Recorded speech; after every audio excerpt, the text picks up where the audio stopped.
Hello everyone, my name is Niaz and I'm a member of the Toronto Coalition to Stop the War. And I would like to welcome you all to this meeting organized in 2017 titled Fast Food Fair Wages, which I'll be chairing. Before we proceed, we want to do the First Nations territorial acknowledgement. This land is the territory of the Huron-Wendat and Petun First Nations, the Seneca, and most recently the Mississaugas of the Credit River.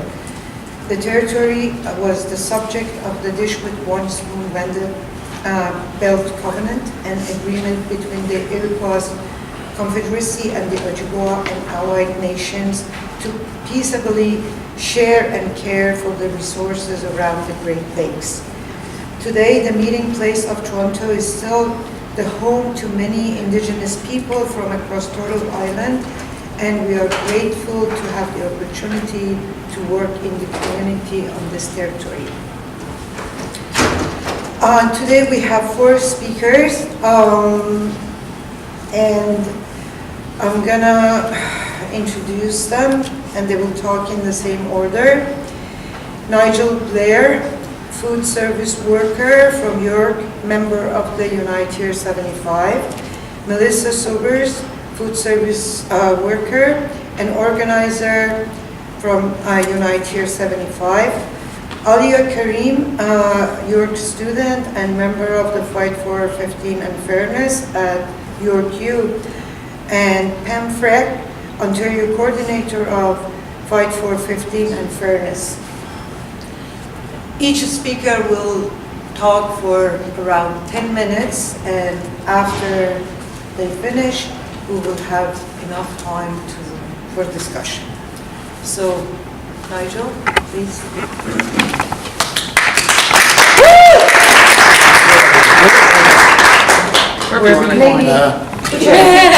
You decide.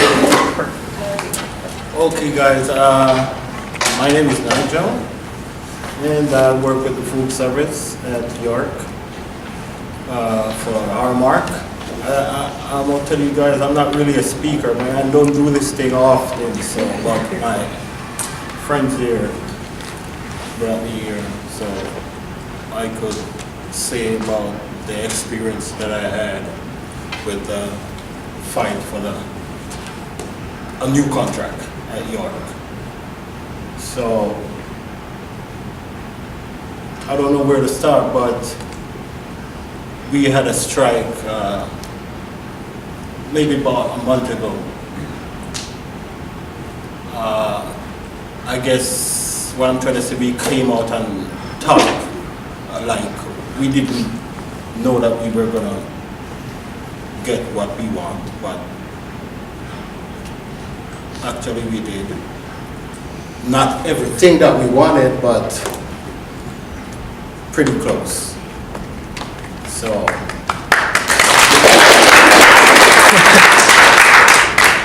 yeah, and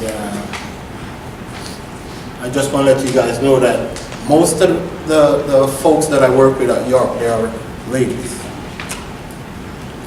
I would say 95% of them. So this strike it wasn't that bad, but these are ladies who are like single moms and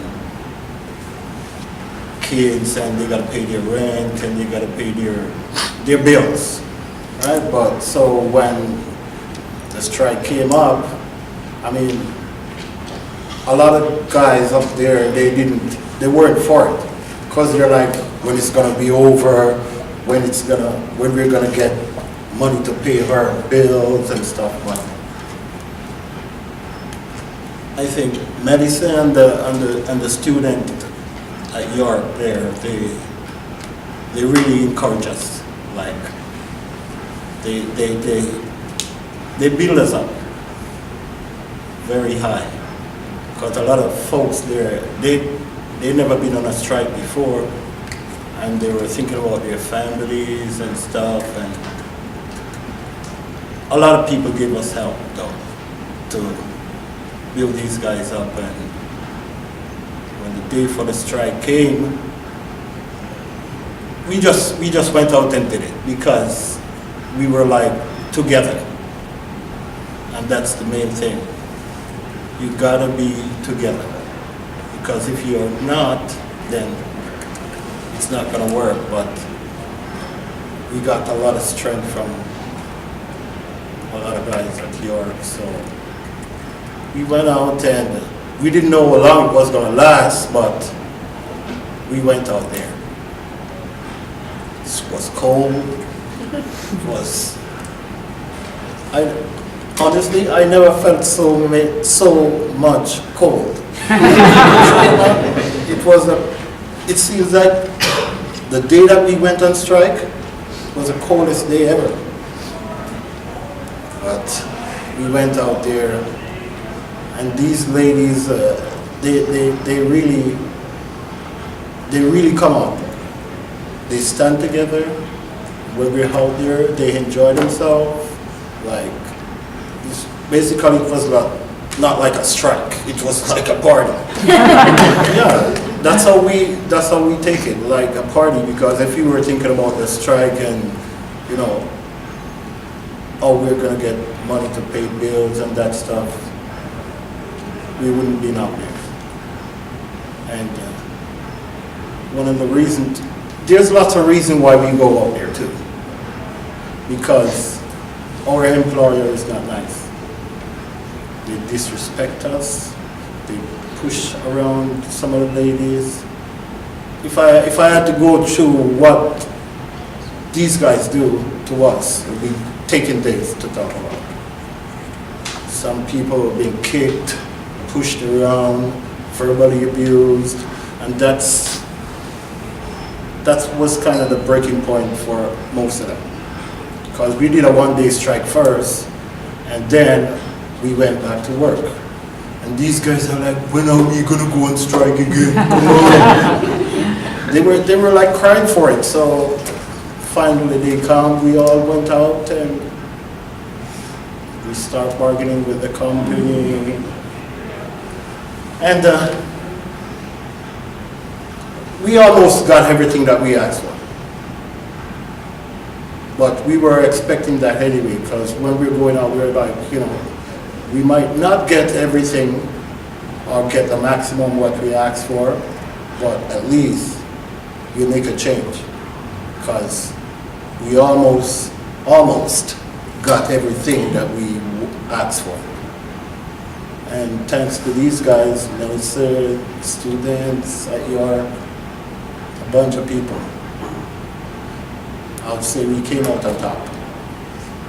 And now, I mean, a lot of the guys there, they were like, before we go on strike, they were like, my language, shit scared. They were. Like, just the way the employer treated them. But after the strike and stuff, I guess they were built up.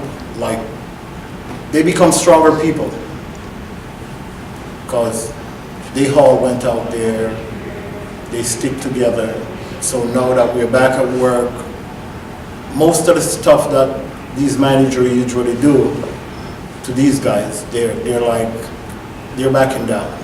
Because even the director, he come and he tells the manager, don't do that, don't do that, don't do that. So, and we constantly watching them.